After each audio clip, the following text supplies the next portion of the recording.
balikbayan box ng isang OFW, natanggap nito makalipas ang 2 taon. Dismayadong ang ipinakita ng isang OFW ang laman ng kanyang balikbayan box kung saan ang iba nga rito ay nabubulok na at hindi na mapakinabangan. Ang iba naman ay pwede pa dahil ito nga ay nasa lata. Pero kung ikaw nasa katayuan nitong si Kabayan, matatanggap mo ba na ganito ang mangyari sa isang bagay na pinaghirapan mo at pinagkaipunan mo ng mahabang panahon para lamang makapagpadala ka sa pamilya mo? Para makita natin ang kalunos-lunos at nakakadismayang experience nitong si Kabayan, panuorin natin kung ano ang nangyari sa laman ng balikbayan box ito. Ayan, mga kaibigan. Sa wakas, after 2 years, dumating na rin po yung package na kinadala ng kapatid ko at bayaw ko. Pero ganito na po yung dumating, mga kaibigan, no? Tingnan nyo po naman kung anong nangyari sa package namin. Ayan po siya. Mga kaibigan, yan. Hindi mo maintindihan. Pero nagpapasalamat pa naman kami kasi at least dumating pa rin. At sa tingin po namin buo pa rin siya, kaya lang puro marami ng basag. Ayan.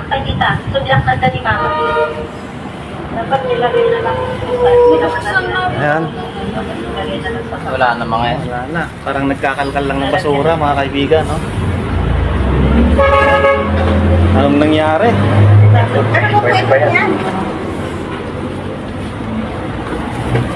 Sana pwede pa yung mga pwedeng ulamin dito sa mga pwedeng kainin. Hindi pa expired. Oh, tingnan nyo po naman, mga kaibigan, no? Oh, pwede ba to? Pwede. Pwedeihin natin sa hirap ng buhay. Wala tayong tatapon dyan. Nag-OA. Mahal yan. Oh, tingnan nyo po. Century 2 na. Ayan. Century 2 na ka pa. Pilipinas na. Oh. Oh. Ano yan? Dali. Yo. Sabi lang mo. Yan ang sausage. Wala yung ano. Ay, ito lang. Ito, mga kaibigan, no? Ano sa Patrick? Punasan nyo muna. Ayan. Unahin nyo yung nasa ibabaw kasi narisin para hindi Ayan. magpakuan. Sana maulam pa yan. Ay, wala na yung sapatos. Ito. Naku. Ano yun? Sapatos. Sapatos. Pwede pa yan. Natapos. Oh, pwede na yun. Wala Pwede pa yan. Wala. Yan, ano yan? Wala.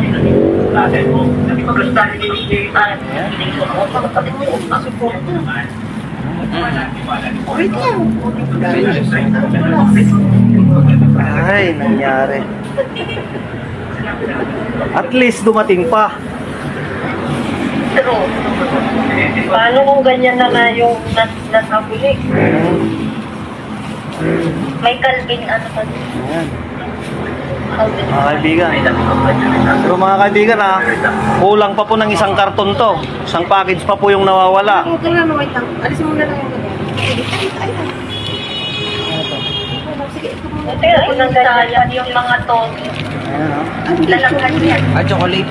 Naku, wala na yung chocolate. Pwede pa yan, kainin natin yan.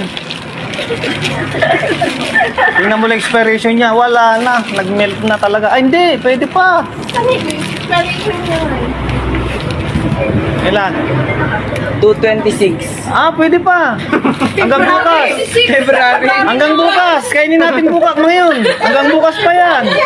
Ano na ngayon? February! Oh, February. 2026! Best February.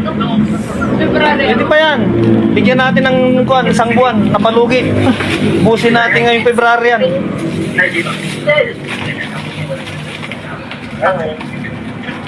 Ano yung walang call? Kapag sumakit yung sandok, ibig sabihin na pwede. 2025 naman? Ha? 2025! 2025? Sorry, malabo mata. Wala na. Sayang naman.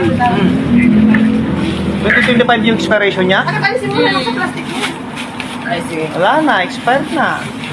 Sayang. Supply, oh. Ma'am, Ano nila mama baka Toto brush.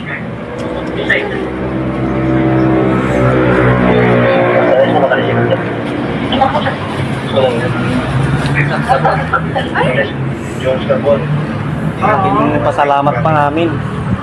Kasi Buksan mo nga. at least dumating pa yung package namin mga kaibigan. After 2 years bago dumating.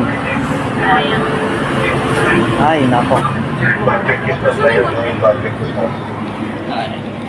buti kung hindi expert pwede. Ano yan? Earbuds. Ah, pwede pa yan anak. Ito. Pwede. Ay, natapon na. Ay, tapon na. Tapon na yan. Ano yan? Tawag Wala na, pakita mo. Oh, yan. Pwede pa kaya to? Hindi na, wala na sa baba. Hindi, pwede pa to. Ilagay sa ibang lalagyan. Ay, ito. Ibang lalagyan na lang, ilagay yan. Tapos ang bato-batos na. Ano to? Dishwashing. Pero pwede pa tama.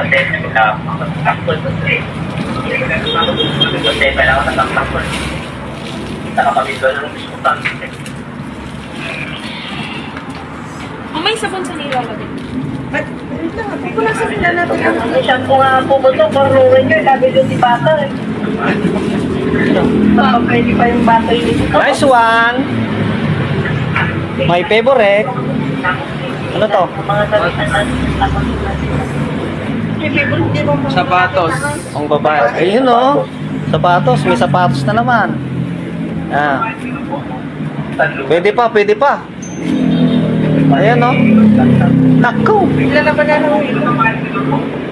Ito pa. Like, shirts. Mouth. Ang basa o.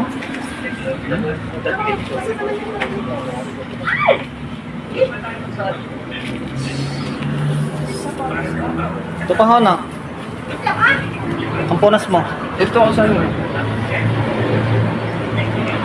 Tanggalin mo na nga yung mga. Pawid ka na, Jaymar.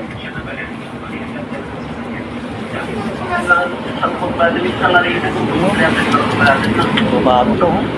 Nilalaban na lang. Laban na lang mga sapatos. Mabangon ba ako? Mabangon ka din na ngayon. Palipot amoy putok na. Yung sapatos na naman tiyan na. Ay! Nagkalawang siguro doon sa lata. Pero matatanggal pa naman. Okay pa. Tanggal, matanggal, mapupunasan, malalabahan pa. Ang baho. Nako, yun lang, mabaho. Ano yun? Amoy patak. I-Clorox yun yung i-Clorox yun yung Ano yung mabaho? Yan na, yan. Pwede pa ba yan? Tingnan mo nga. Ang bandot naman. Check na lang mamaya. Yan, ano yan? Baktol. Uy! Purple! Purple! Nako, yung purple daw. Uy, perfect! Paldo, purple. Violet. Favorite ko. Favorite color na, violet. Paldo daw, paldo. na naman. Ay, ito, sana pwede pa to. Coffee mate. Sana lang. Coffee mate. Meron pa dito sa pinakagin. Tingnan mo nga kung anong expiration nito, anak. Ito kape oh. Pwede pa to. Binagwan. Expiration lang, tingnan mo. Wala na kagabi. Ay. May 13, May 13. 2026. Oh, pwede pa. Ha? May 21. 20? 26. Naku! Okay, Wait, ayun na ba? wait. Pag 2020 Hanggang May. pa, hanggang September yan. Pwede pa. Para rin tayo. Ito po. Dami. Makatatan. Ay, awan ba siya malitan? Violet. Violet, paldo. Maganda yung mga sapatos ni Samuel, hindi naman saan. Paldo. Dito naman siya? Wala ate. Basta lang Ano, ng napanood lotion. ni Samuel. May laba, may laba. Ano ka dapat? Awan na, nabasa ang amin doon. Ne, basang-basa. Kaya buong buo. Oh, panglinis mo na mamaya. Oo pa. Briefs. Ay. Nandito na si Mama. Kasi agad din mag-goodbye. Ganda dito. At least dumating pa. Ayun oh. Wow. Paldo. Oy. Oh, mine. Wow. Oh, mine Crocs. Mine. Mine yan, Ay. kuya. Sa'yo yan. Ay, sarap ba? Bakit pa yung pinagaya buong buo? Buong-buga kayo ito. Wasak-wasak. Sabi nga ni Tito, Grabe nga nangyari dito sa bagaheng ito ni Kabayan, ano? So kung matatandaan natin, nagkaroon ng malaking issue itong si Makati Cargo. Makati Cargo nga ang tinutukoy dito sa videong ito. Pero syempre, para sa nagpadala nitong bagaheng ito, dumating man ito or hindi, syempre nakakabwisit pa rin dahil yung ina-expect natin na time span para dumating yung bagahe natin sa ating mga pamilya ay inabot na nga ng pagkabulok at hindi na nga halos mapakinabangan. Hanggang sa ngayon, marami pa nga rin mga bagahe ng Makati Cargo ang hindi na ipapadala at ang iba nga rito ay for sure wala ng pag-asang maipadala. Kaya naman mga kababayan, kapag magpapadala tayo ng ating mga bagahe, siguraduhin dun tayo sa mapagkakatiwalaan magpadala. Hindi dun sa mga nangangako na mabilisang padala. At kung mga chocolate naman ang bibilhin, marami na rin naman mga nagbebenta ng imported chocolate sa Pilipinas, ay mas magandang doon na lamang tayo bumili. Para kung sakaling ganito nga mangyari, ay wala tayong panghihinayangan. At makukuha pa agad ng ating mga mahal sa buhay. At kung nagustuhan nyo ang video ito at bago ka pa lamang dito sa aking YouTube channel, ay ini-invite kita mag-subscribe at pahit na rin ang notification bell para lagi kang updated sa mga viral video at balitang OFW na ina-upload natin dito sa ating YouTube channel. Maraming salamat sa iyong panonood.